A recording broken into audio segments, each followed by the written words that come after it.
Dirty Laundry. It's Joey Clifton. We're back, and this is Meatball. The Meatball. The Meatball. Gunshots. Lots of gunshots in Meriden this week. That's our signature sound. Yeah. What's going on with it, though? Well, gotta give some credit to stabbings, too. Yeah. Yeah, we got it all. Yeah, but they're not downtown. Everybody says, no. That's downtown, Casimir Kensington? Drive. No, the Casimir Drive where the stabbing was. I think of downtown, I guess it's all downtown. I think of downtown as Colony Street in Maine. Right. So where do you draw the line? I don't know, but I think you're right. The shootings were kind of off-center.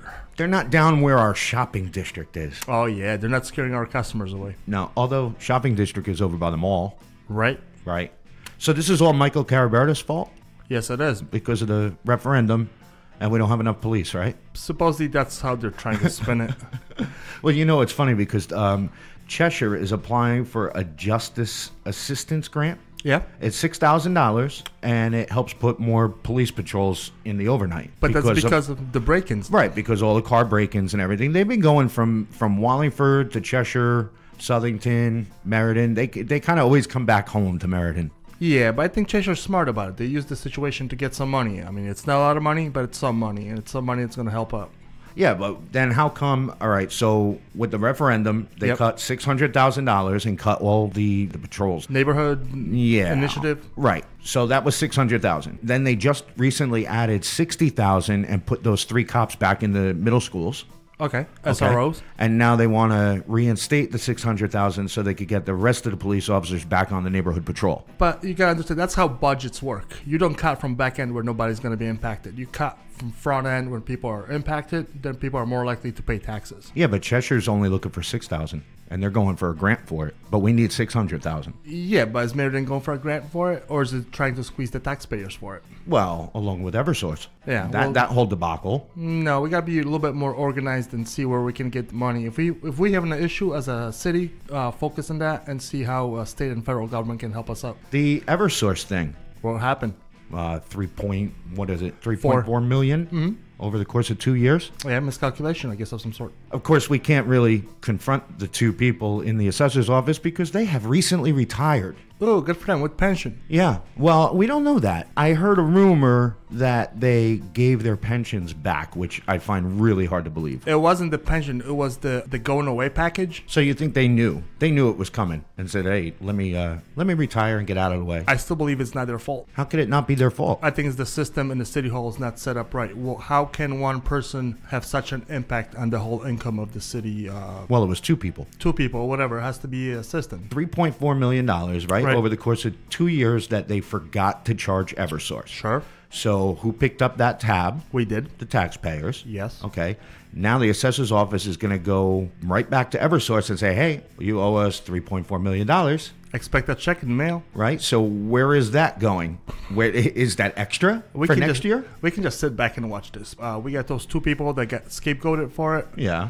We also have a finance department. We also have a full council. We also have finance committee. Oh, no, not the city council. It was their fault? No. Oh. But all of these are checks and balances that's supposed to prevent situations like this from happening. Yeah. And nobody picked it up. But all the fingers are pointing at those 2 people that already retired. So it's easy to point people that are no longer here. Yeah, but my question is, are we all going to receive a check in the mail? We're not. No. So where does that $3.4 million, when that comes in from Eversource, because they owe it to the city, where does that go? Maybe they'll pave your street. Does it get? Do we get our $600,000 worth of neighborhood patrols back? Yeah, hold your breath. All right. Well, this week's episode is sponsored by... Who? Illianos. Pizza. We've been waiting for this one, and we got a special guest in the studio. We have Darrell from Illianos. Hello, everybody. There you are. All right, so I want to get right down to it because I have a feeling this is going to go really deep. Born and raised, where are you from? How'd you end up in Meriden? I was born and raised in western Montana, and what brought me out to Connecticut was just switching parents. So I went from my mother out in Montana to my father, who was taking care of his mom, my grandma, here in Portland. From there, I started working as a bag boy in Portland. There was a pizza place in the plaza, and you'd wander over there, and I started doing delivery and pizza for Tommy's Pizza in Portland. That was the kickstart of my pizza career. It was really funny because a couple years back, I got a letter in the mail and it was from this guy, Darrell, and he explained how he started off delivering pizza for Illianos, and then he worked his way up to manager, and now he owned his very own store. Nice. And he wanted to introduce himself to the neighborhood, and if we needed anything to call. That was you? Yeah, that was me. I started Illianos in Meriden 10 years ago. I opened it. I installed the insulation in the wall at that location. I had worked there for about 2 years before I was overwhelmed with the responsibilities of owning a business. Right. There's so many people you need to make happy. I then moved back to the Milltown location, just managed the South Main Street store, and gathered more skills.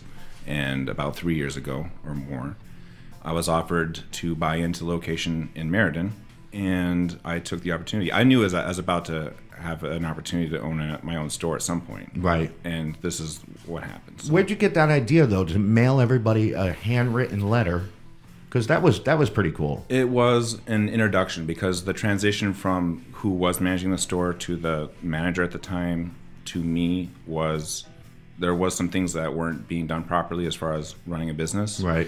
And so I wanted to make it clear that there was new management and that I was really into running the business and taking care of everyone that was going to be my customer going forward. But you also, you definitely have a community feel about yourself. No matter, I mean, right from the start, when you bought the building, when you bought the business and you sent out that letter, and even to some of your marketing schemes are genius. I mean, you walk around and he'll take pictures, like random pictures of random buildings, like parts of buildings, not the whole building. Yeah. And then he'll run a contest on Facebook and say, hey, if you could name this, I'll give you a free pizza or whatever. Great. He's constantly coming up with new Facebook ideas to do. It's a trick to be interesting and entertaining and draw people in on social media. Yeah. Right.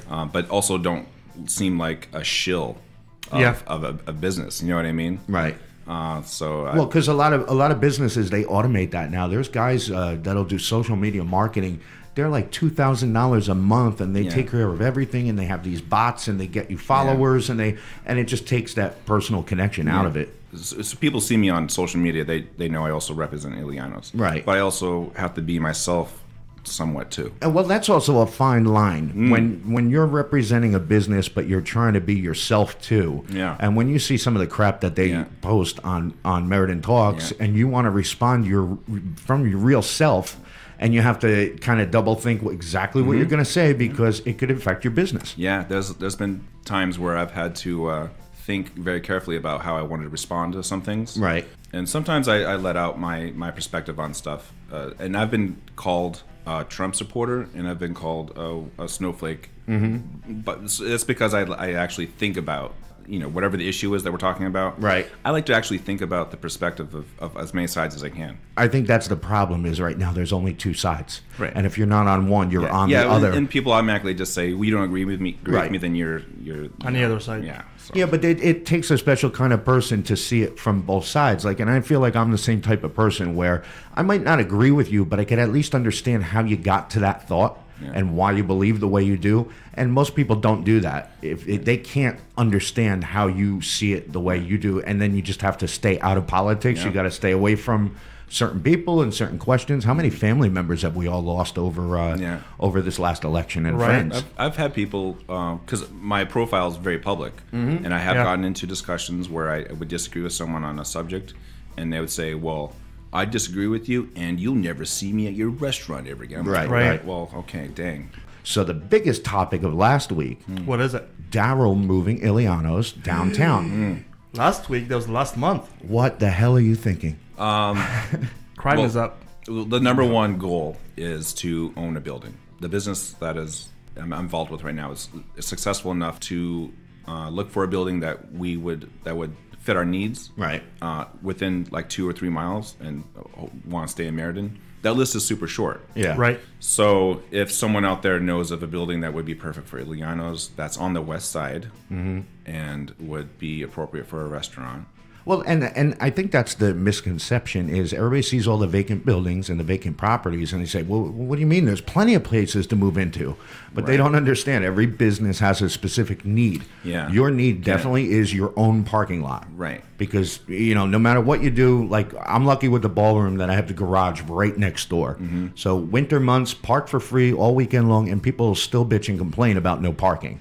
If you got your own little parking lot, nobody can say anything. All right, so my big question to you, Darrell, do you feel that Meriden is a business-friendly city? Well, I thought about this question, and Meriden is the people of Meriden when you state that question, because you had to clarify it last time. Well, right? Yeah, but no, and last time... The citizens of Meriden. Last time we were talking about the citizens. This time I'm talking about the city. The people that run the city, City Hall. You look at other towns, Cheshire, who's got the, it's a more rich, more expensive town. They have the lower mill rate. Like one of the misconceptions that I never knew until I owned a business was, okay, in Connecticut, you have your personal property tax. So you have your property tax on your cars, which everybody hates. Right. Other states don't have that. Jersey doesn't have it. And they say, well, it's more expensive to register your car in Jersey. No, it's not. It's $75 and it's registered for 2 years. Yeah. And there's no personal property tax. If I don't renew my registration and I take the plates off my car and park it in my driveway,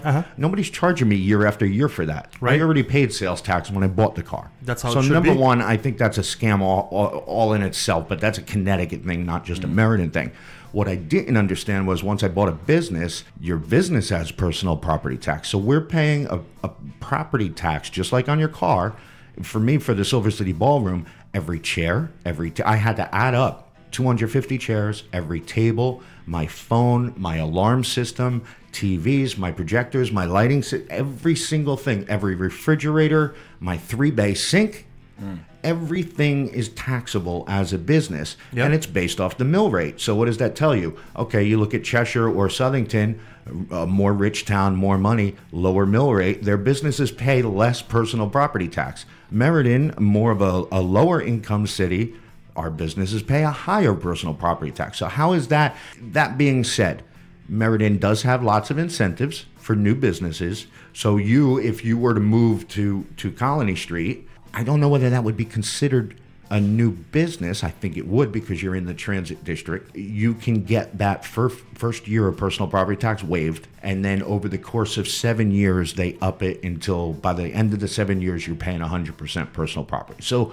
there are incentives. They also have the match programs. The problem with the match programs is if you want to spend $20,000 to redo the patio, if you bought the place down here, they would give you $20,000, but you have to match the $20,000, and the project would be $40,000. From what I understand, it's a facade forgivable loan, which is a fancy way of saying a grant. Right. So there's some caveats that come along with it. You do need to spend the same amount of money that they provide, but $20,000 is if you're going to redo the outside of the building. Yeah, it doesn't take long to spend. No. The other incentive is the tax. So if you bought a building and the building was crap and the taxes were low, they would keep the taxes at that point for a period of 10 years, and it would slowly graduate to the tax base at which you've improved it to. Right. The full value. Yeah. Right. And the other incentive is state. That's another $100K forgivable loan, but that also has caveats of you need to hire new employees. Right, there's got to be a certain amount of employees. From my feeling, it's probably like a job creation loan. Right, yeah, that's exactly what it is. So I can't really answer your question completely because I only know so much information about this city compared to Middletown. Is the city business friendly? Yeah. In my opinion, it seems pretty friendly to me. Can you compare Middletown to Meriden then, since you have experience in both cities? My only experience as far as government agencies and whether they're friendly or not, it would probably be the health inspectors. So, and they are very much different from Middletown to Meriden. Friendlier in Meriden? No. No. I don't have a problem with my health inspector. I treat them with you do now. Well, no, I actually treat them with respect. They are more strict here in Meriden compared to Middletown. Middletown has always had this vibe, and it's probably changing because everything's always changing. Right. But there's always had a vibe of, good old boy Italian cronyism. So the guy would come in and he would tell you, you have to do this, and he wouldn't literally bust your balls about it. And you'd be like, yeah, I'll do it. You know what I mean? Right. Yep. Whereas Meriden would say, you have to do this, and if you don't, I'm going to fine you. I think if the finance department in town hall was as efficient as the health department, right, we probably wouldn't have that $3.4 million missing. Yeah. The health department is really good at doing everything by the book. There's right, pros and cons to everything. Right. So they're just following the rules that are written down. Yeah. Right.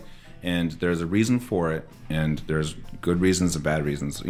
Sometimes you might want to be like, hey, can you just let me slide on that? Yeah. Well, that's cool, but if they let something slide somewhere else, right, within the vicinity of government, right, yeah, that might be a problem. That might hurt someone, or you might lose money, or right, you know what I mean? Yeah, and it definitely, I mean, in my experience, first-time business owner experience, between the fire marshal, building inspector, zoning, health department, I see a lot of businesses that they constantly try and cut corners, or they try and get away with stuff. They don't pull permits. They don't do this, don't do that.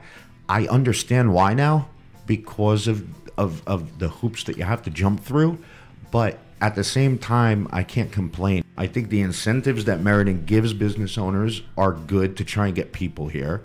So that brings me to my conclusion of the problem with downtown would be the people of Meriden, the citizens, and the landlords. Because a lot of these vacant buildings, people don't realize if the landlord's just sitting on it, some of them got grants, some of them got tax incentives.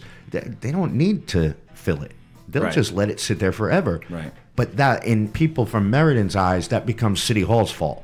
How is it City Hall's fault? Okay, well, City Hall could put pressure on that landlord, and they have the abandonment clauses and all of that stuff, but ultimately it comes down to responsible landlords. This is interesting you say this, because I'm from Montana. We would have, you could put whatever you want in the front yard. You could have your rusted out trailer and all this crap, right? Sure. Well, one of the things my father told me was, you're not allowed to have that stuff. Meriden apparently has a different outlook on your neighbor and whether or not they're allowed to have light out. Is your house, you have garbage in your front yard? Right. So there's a freedom thing there. Like, do you want someone to tell you have to paint your house? Yeah. Right? But just like everything, it's a fine balance and a fine line. Where do you cross it and where is it drawn, kind of thing, is up to everyone's opinion. Well, and it depends on how much they're going to enforce the laws. I mean, some towns have the stupidest, you can't cook a baked potato on a Saturday. I mean, stuff that went back from, like 100 years ago. Right. It's just a matter of whether they want to enforce that or not. But it's on the book. So something like you can't have a trailer in Meriden in your yard, in front yard. Right. But if you drive down any street, there's trailers. There's people that make business out of those trailers.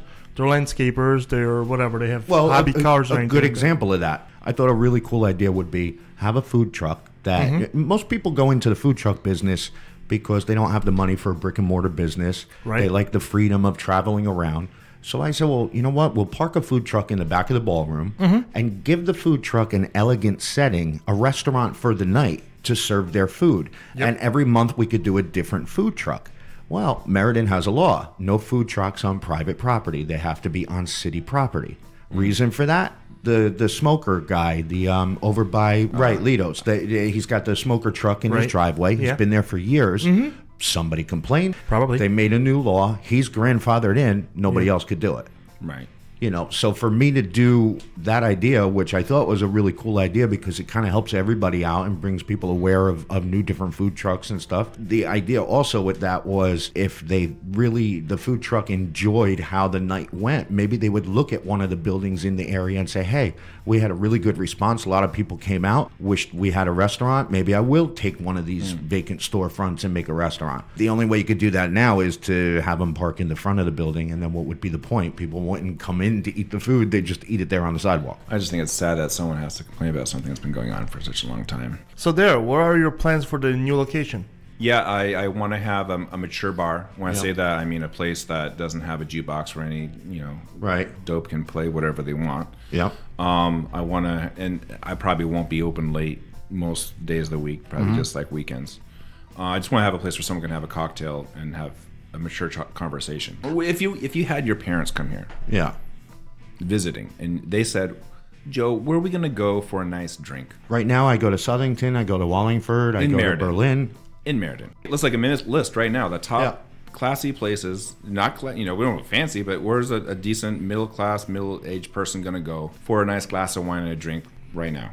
Where would I take my mom in Meriden? I mean, we definitely always hit up a little rendezvous. Any of my family members that come up from Jersey, because, it's just an experience walking in there and saying, hey, where's the counter? And walking down the little tunnel.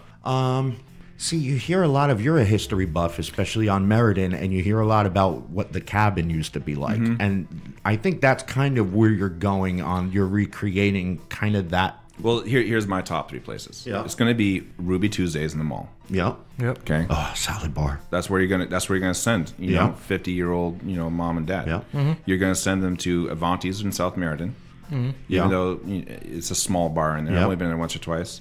And Lido's. Lido's, I've gone to. I don't know if they have a sit-down bar situation. They do have a full bar menu, but I don't know if they have a.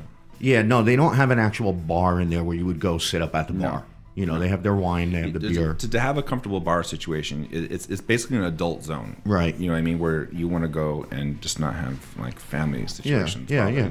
The other place would probably be the Silver City Bar. I've never been there.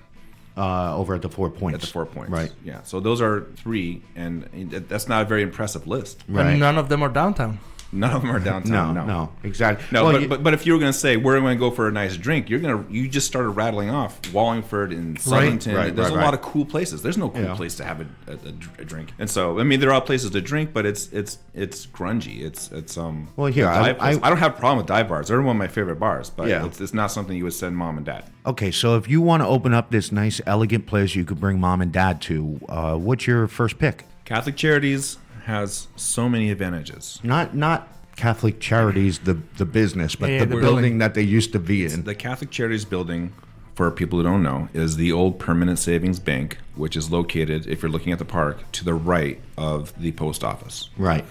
And it has its own parking lot. Really nice marble front. It has a one-story section on the left, which is helpful because that's where you would have all your kitchen equipment. Right. You don't need to invest in so much insurance for the reasons that there's no tenants above you. Right. A floor plan that's double the size. So I envision a giant deck that would be behind the building. That deck oversees the park, which has a view of the bridge, whether you like it or not. It's still a piece of art. Right. They put a wreath on it. Yeah, it looks good. It's lit up. It's a piece of art that's functional. It's here to stay. You can earshot and you can see the amphitheater. So if there's any music going on, you'd be able to enjoy from the behind of that building. So what percentage would you say you're at to an agreement or something? What percentage? Right now it's 0. Okay. Because this is just an idea that I'm formulating. My business partner has talked to his investors, and we're going to put together an exploration committee, I guess you can call it. Right. Going downtown. One of those people will be Phil. He's the former owner of Eli Cannon's in Middletown. Yeah. And if you know, he started that business in the North End when it was not so hot. Yeah. And he turned that area around into a cool spot. Right. And so he is his vision of what I'm trying to talk about here would be helpful. Yeah. So we'll explore the idea in the spring when he can put together all these people. But right now on paper, they're not too excited about it because of the low income percentage in the 2 developed buildings. Right. When you have a building that's brand new, that's right next to us right now, and 80% of them are low income, right, they don't have disposable income. Right. You can't rely on walking traffic. Right. I mean, the fact of the matter is Meriden's got a clean slate now. Despite whether it's low income or whatever, the place looks 10 times better than it did 10 years ago. Yeah. There's no crime in this area. I will say that. Well, that's because there's no people. Right. There's no people, but you also you got the new at 24 Colony Street. You got a full building of people. You got a full building over by the Green in Meriden Commons 1. There's no crime. There's plenty of parking. I'm not talking about all of Meriden. I'm talking about this immediate area, and the good thing with you still have that 25% that you know you're going to be making from your deliveries. Oh yeah. So I say go for it. Thank you. Yep. I think everyone's saying go for it. Everyone's expecting this to grow something. A lot of people complain. A lot of people hate Meriden, but at the end of the day, we're a big family. Yeah. And if we start growing, everyone is better off. I have an idea that Meriden needs to start kind of taking care of itself. Yes. Right. Because no one else is. Right. We're surrounded by affluent cities. and they're taking care of themselves. But we're just kind of like, like, oh, you guys have all nice places, so we're going to go out there. Right. Meriden, that's why I'm starting to get more into. I've always been interested in history, but I want to use Meriden's history as a way to sell a product, and no one is doing that. No one's taking advantage of the fact that Right. You have the Vertellini's pizza. Right. And that was that is still very popular, and I got really lucky with that. Yeah. Good. And that's just a product of listening to what people were talking about, how things were in the past. And Meriden has a past that no one is using to make money off of. Right. And I want to use that to not only do that, but also like refire the passion that people used to have of the way things used to be a long time ago. Yeah, and if you're on, you're from Meriden. You see some of those stories from the 50s and 60s. People love it. And you're like, really? That amazing. Was here? And you go to the Historical Society. I love history, and I could spend hours at the Historical Society just going through old pictures. And the average person can't visualize what Meriden used to be like. Well, that's when the first thing I did when I got the ballroom, I think the last business it was a reserve, and it was pitch black in here. Everything was boarded up. It was a nightclub. It was perfect for a nightclub. When we started looking at it and saying, all right, how can we turn this elegant?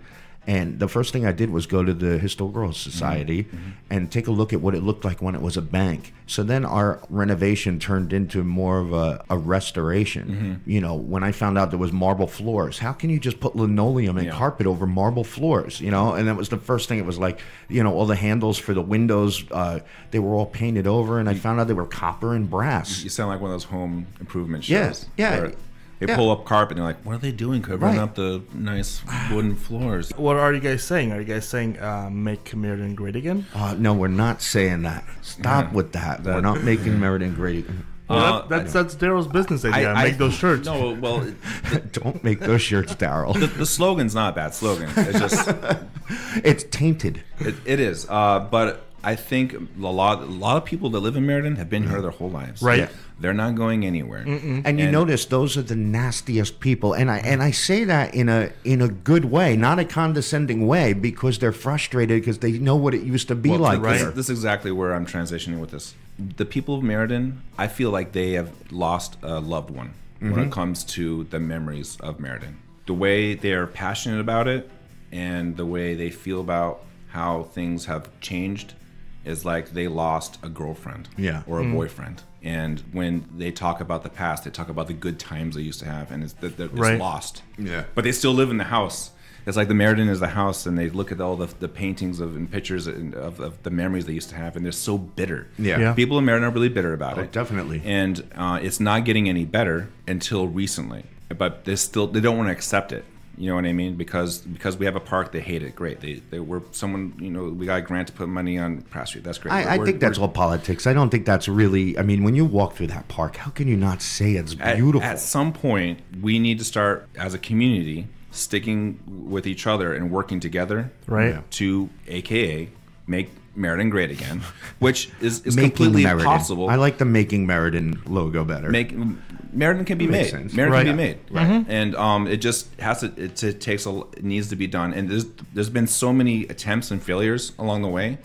That people don't think it'd be done. A lot of people are like, you can go down there, it's not going to work. They're afraid you're going to fail. That's very true, and it's possible it could happen. But you can't stop trying. No. You know how many times I fell off the bike? Yeah. Right. A lot. It's a challenge. It is. I think you're on the right track, and like you said, it's getting the community together. Hey, everybody rallied with Carabetta with the referendum, right? And the businesses need that same type of support. Yeah, right. The same exact type of support. The spirit's there. There's definitely a spirit. How do we start the movement? Oh, that's another show. Yeah. All right. If you want to be a sponsor, go to dirtylaundryct@gmail.com. Follow us on Facebook at dirtylaundryct. Thank you to Darrell from Illianos. Thank you, Darrell. Thank you, guys. That might be the best show so far. Go to Illianos. Get some pizza. Get some other food. It's all delicious. The Big Mac pizza.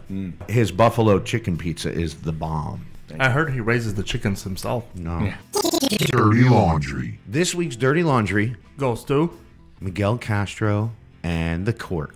Ooh, not C-Town this time? No, it wasn't C-Town. It wasn't Manny, even though Manny was the first to... He made sure he was the first to post it this morning. Good old Manny and the Republican Party of Meriden. Yeah, so story is there's a guy, was a legal immigrant, Right. was in court. Nobody knows what he was in court for, but it wasn't anything substantial because the judge let him go. So he had a case in front of a judge. Right, and the judge let him go. I guess the defense attorney must have given a heads up to ULA. Do you know what ULA is? No. It's Unidad Latino en Acción, and they're an immigrant activist group. They go and protest outside when somebody's going to get deported or your children get ripped away from you. The defense attorney tipped them off, I guess, and said, hey, the judge is going to release this guy, but we hear that the marshals are going to call ICE on him and have him, arrested again.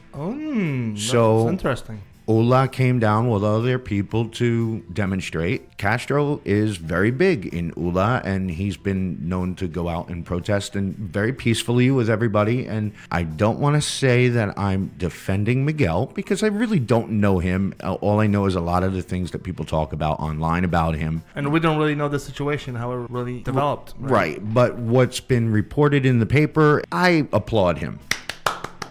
And people are going to hate me for that, but you know what? You're the kind of people that can't see both sides of things. Okay, so you got a city councilman who also does activism work. Right. Do you see a problem with that? No, I actually encourage that. I wish more city councilmen did that. Right. Councilmen and councilwomen. Yeah, most councilmen, you don't even see them except for when they have their monthly meeting that you're allowed to go to and ask your 30 seconds question to. Right, and not get an answer. Right. Miguel is out there all the time defending. I mean, in this particular case, he was there for the children because you know what it's like when you're kids and you see your parent get, hauled away by police.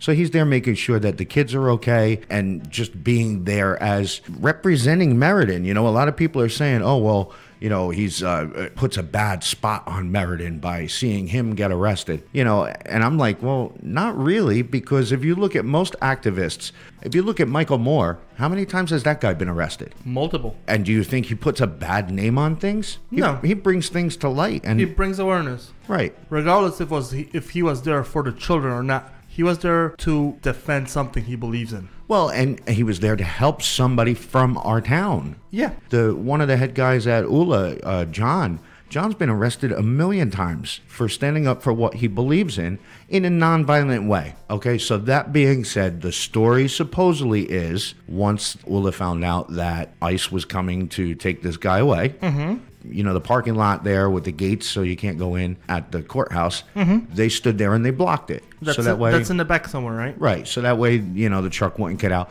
Let's face it, we know the truck is going to get out. But you're there making a point. You're standing up for what you believe in, and Miguel Castro was there doing the same thing for the city that he was voted in to be a councilman for. Exactly. And I guess it was a very emotional experience because the kids were crying. They're seeing their father getting put in the van. And hey, I'm not advocating it, but for some reason Miguel apparently ran towards the judicial marshals like he was going to attack them. And let's face it, Miguel's got a temper. I mean, we've heard stories through the years. Maybe he doesn't handle things exactly the right way, but it's called emotion. Emotion gets a hold of you and you don't have control over your emotions. You know what I mean? So he's passionate about what he believes in. Yeah, I mean, I don't think he was going to go and rush the guys and expect to knock them out or something. Well, he's not. He doesn't have a threatening body build. He's short. He's short. Yeah, he could have been an elf in the Christmas movie there. Could have been. But that's besides the point. But he's busy doing advocating work. Okay, so he may be short, but he's huge on heart. Yeah. Tall on heart? Does that make sense? Short on fuse, too. Short on fuse, tall on heart, Miguel Castro. Yes, you're exactly right. So, all right, he didn't handle it the right way, but all these people are talking online, it's a horrible blush on Meriden. I don't think so. It's showing that Meriden picks its councilors to stand up for its people. And I would like to see more people like that, being Republicans, Democrats, or We the People, or Independent. Right. Prove that you stand up for something you believe in. Even if it's something I don't agree with, if you do it, more power to you. Well, Manny Santos was the first one to post it on there, on social media to get the ball rolling today. What does Manny stand up for? As far as I know, he just knows how to repeat Trump talking points. Sadly, yes. And this was not Miguel Castro's second offense in the same year. Number one, we're talking about over a year ago when there was the altercation with Manny Santos and Miguel in front of Seatown. And you know what? We don't even know if the police were called. There was no police report. There was no record of it. It wasn't in the newspaper. There was no arrest. There were no charges. Okay, maybe there was an altercation there. Maybe there was some yelling and arguing going on there, but that was the extent of it. So people are saying, it's his second time in a year, and it's not. This is his first arrest. Other people were saying, oh, well, how come Miguel Castro gets away with it, but if it was me or you, we wouldn't? Well, he got arrested. I don't say that's getting away with it. He didn't get away with anything, but I think if it suits their agenda, they're like, oh, well, he assaulted this, he did this, he's a bad person, get him off the council. Yeah, David Lola is a great one for that one. He's been trying to get him off, and again, it's a Republican-Democrat thing, and it's not supposed to be. It should be a government ripping kids away from their parents. No, that should be the issue. Should be the immigration issue. And here you have a city councilman. Okay, a lot of people have issues with him. A lot of people have problems with him. But from what I see, from what I understand, he's standing up for what he believes in. I disagree, though, because to the point, if we removed politics from this whole discussion, there would be no discussion about Manny doing this. It's if you see people on MT that are disagreeing with it, it's the people that are on the opposite side of the fence trying to fan the flames and make something happen out of Yeah, nothing. exactly. Where's the videotape? This was on video. Yeah. ULA had it on their Facebook page. For some reason, it got taken down. Yeah. Did Facebook take it down? Highly doubtful. Because why would they? Yeah. Okay. If anything, I think maybe Miguel probably asked ULA, hey, take it down because it doesn't show me very well. He charged the judicial marshals, and then I guess he realized what he was doing, and he turned around and ran away, and I guess they tackled him, and it got a little ugly there, and they handcuffed him and arrested him. He's out on bail, $5,000. The bad thing is he's got 2 counts of assault on public safety personnel. He might not have even touched them, but just the fact that he charged at them, that's considered assault. It's a Class C felony. If he gets busted for that, loses his rights to vote, loses his rights to hold public office. Should felons be able to vote? And I say, why wouldn't they? They're taxpayers. Exactly. Florida just passed it. So this week's Dirty Laundry, ICE. I would say ICE, the judicial marshals that not only work for the court system, but also work for Homeland Security, that felt the need that they had to call ICE and deport this guy. Hey, look, we don't know what he did. We don't know. We just got to sit in the way because there's a big chunk, like a huge chunk of the story missing somewhere. Yeah, there definitely is. But for people saying, Miguel should step down immediately, I wish I had somebody stand up for me if I was in trouble. No, the thing is, people chose him to represent them. Yep. Like it or not, he was chosen. There was voting. It was a democratic process. And should he step down? Let's see how it goes. Yeah, I mean, all right, you could say he's got a hot head, and maybe he shouldn't have handled it this way, but I give him huge props for standing up for what he believes in and standing up for a citizen American, and that's what a councilman should do. And we encourage more council people to be as ballsy as Miguel is. Definitely. You don't have to get arrested, but, Yeah, do something. Do something fun. Something that we can see. Yeah, have an opinion. Stand up. Speak loudly. And if you have an opinion, email us dirtylaundryct@gmail.com. Follow us on Facebook @dirtylaundryct. Next week, we'll do one more episode before the holidays, and we'll see how it goes. All right. See ya. Bye-bye. I'm watching you from across the room. Refined dots and dashes, your grace pure. Jackie Onassis,